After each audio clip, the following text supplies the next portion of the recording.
Because even with writer's block, I have writer's block all the time, but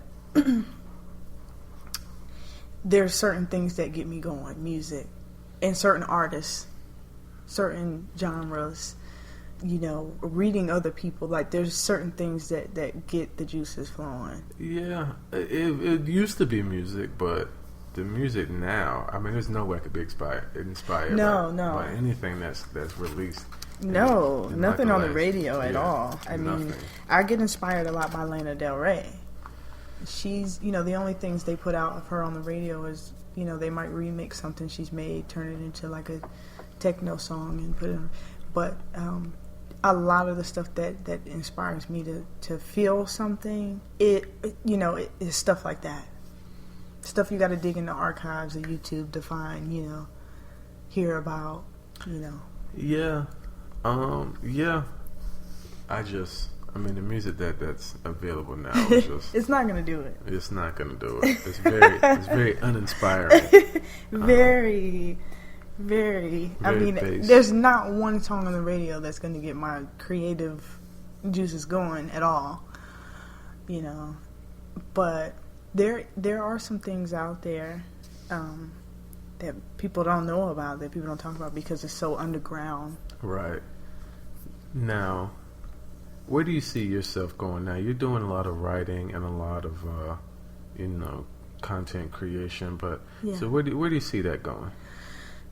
To be honest, I've got a book right now that's in the editing phases. Okay. I started out mostly talking about my website because it was a blog and it was like find your zen and motivational and that sort of thing. It was hard to keep it up because that's not really what I like to do. I like creative writing, and that's not what I was doing. So I made the switch and started incorporating more of that because to me that's effortless.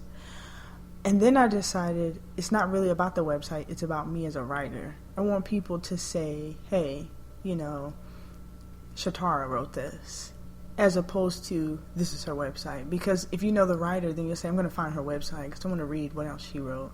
So for me, where I see it going is me being established as a writer that people know, that people love, that people follow, because they like the writings, and everything is all over the map. You go to my website, the blog, you've got the stuff from my older writings, that's Zen and how to get over pain and heartache, and then you've got poetry about love, about loss, grief, and then you've got short stories that are literally all over the map. I have a story about so many random things there in their short stories because I know people's attention span sucks now, and so you can literally, I have one on there that's kind of long, but it's just an array, and that's where you can find my stuff. If you see something that I wrote online that's floating and you want to find out more about me, then that's kind of the portal. But I really want out of all of this to be just established as a legit talented writer.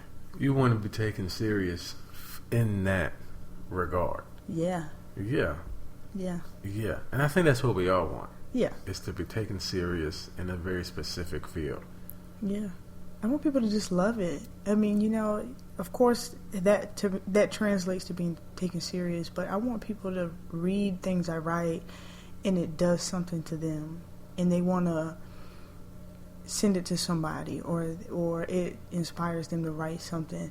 There are writers now that I follow that when I read something they wrote, it literally takes me to another place because it's so good.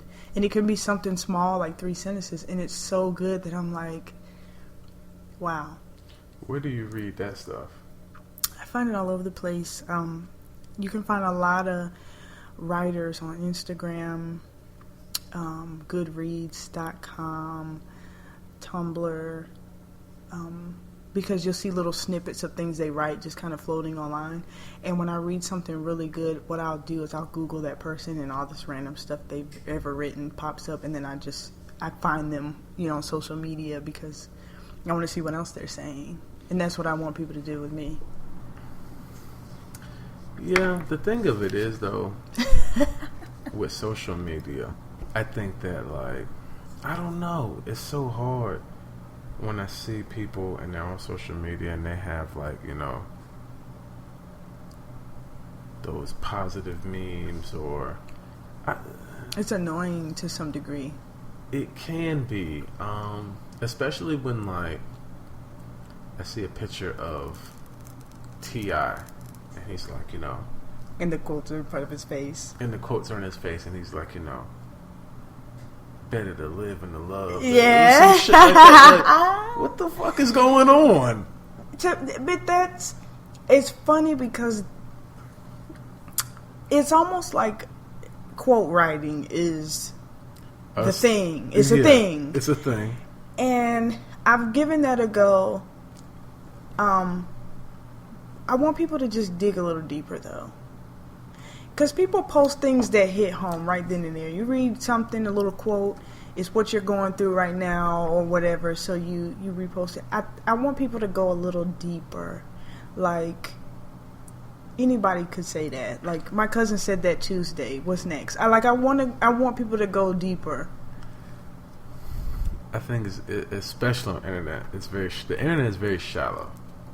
It's a shallow organization. It's like if you could touch it. Internet. Yeah, if you could go there, you would see like it is. It's so shallow. This is like yeah, nothing to stand in because there's no substance here. Like everybody is either a funny guy, they got to have something funny to say, or they preachy, or they got to have that. They're doing what the most to get a like or a retweet or a +1 follow. Yeah, I'm like, come on. I'm like, why is this so important? Because it's not equaling money. Like, I did a lot of research on like YouTube videos and how much you get paid for a YouTube video, and it's not a lot. Like, you'd have to have, like, Adele is probably getting paid money from her YouTube videos, or fucking One Direction, but me, even with 1 million plays, that's like a $200 check, a $300 check. But the exposure of it, you could put something out. Once people know who you are, you could put something out that sells. That is very true. That's very true. Love your YouTube video or your podcast. They want to hear more from you. So whatever it is you got going, like the guy who makes all the church videos he makes videos of different scenarios in church, and now he's selling like these T-shirts, and they're selling out because they're the characters. You know what I mean? It's just once you build that name, that brand of yourself. That's true. I mean, that's what capitalism is. You know? Yeah. Hustling, making something from nothing, and selling it. It's just got to be something that people want. Right. You got to have something that the people want. So, and a lot of people don't want poetry. You say poetry, people are like, eh. So you have to market it a special way because they don't understand that poetry is something that you like. You posting all these little quotes. That's poetry. It is. This is my problem with poetry. And I used to write poetry. But my problem with poetry is like, and I used to read at the wind-up. But the people, a lot, I won't say all, because it certainly wasn't all. But most of the people before me and most of the people after me, like they would write something that would be like, love, oh, I'm sad because I'm in love, and like, I'm like, okay. It brings out the best poetry, though. I'm like, going through that. But I'm guilty of that, so I can't. But, okay, and that brings me to also the difference with people that do spoken word and writing poetry is a lot of times it's different. Like, I don't do spoken word because, first of all, my stuff is not going to flow. It doesn't really have a rhythm. It's like prose. So it's like a conversation. But when you're reading it, it's something that you're like, I want it to be something where you're like, damn, yeah. You know what I mean?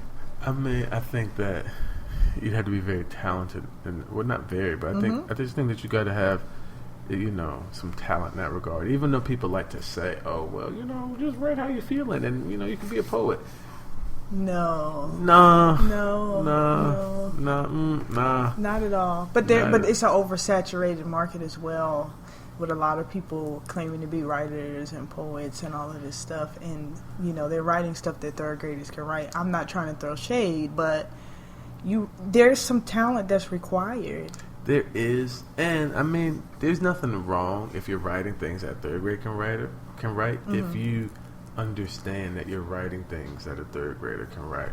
Like, I follow a lot of photographers. Okay. And right now, there's some, like, thing where people are, like, getting off on their own photography. And I'm like, you taking a picture of somebody half-dressed.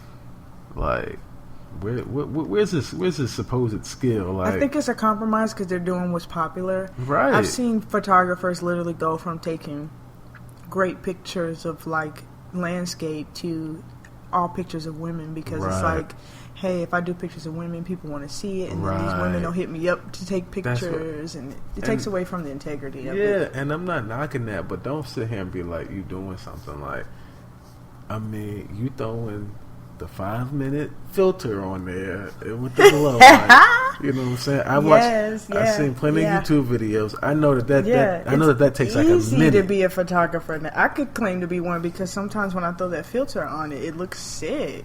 Like, it's easy. Like, there's some trick. If you got Photoshop, you can make it happen. You can make it happen quick and easy. Like, give me 30 minutes, and then you could have somebody. You could have somebody looking totally different. So completely different. I don't get why. Like, I just hate how whenever a person does it, and you should want to be very good in your field, but you shouldn't be like automatically I'm the best. I'm better than you for in some art related field, especially like, I mean, we can't measure this stuff. Like, a lot of people are. A lot of even people. A lot of writers. I mean, I've seen some work where, and I would never knock anybody's work, but because everybody has a different style, but you've literally seen. I've seen people who have acquired some fame from their writings, and I'm like, but where's the depth?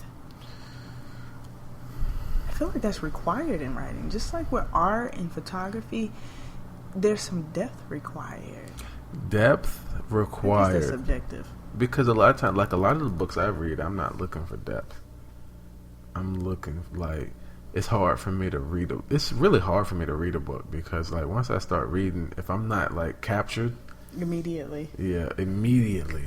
Like, that's how most people are. Our attention spans suck now. I had, like, the last book that, I mean, I read books now and it's like, I force myself through, but like, one of my favorite books is Brave New World. I read that in like a day. The Hobbit, I read that in like a day. The Hunger Games, what I'm saying? Like speed reading, like, but not the skip pages. Like, I mean, speed reading, like flying through words on a page. But a lot of books I read, I don't want depth. I just want to be, mostly I want to be entertained. But you can have both. I mean, and when I say depth, I don't mean, Shakespeare. Right. But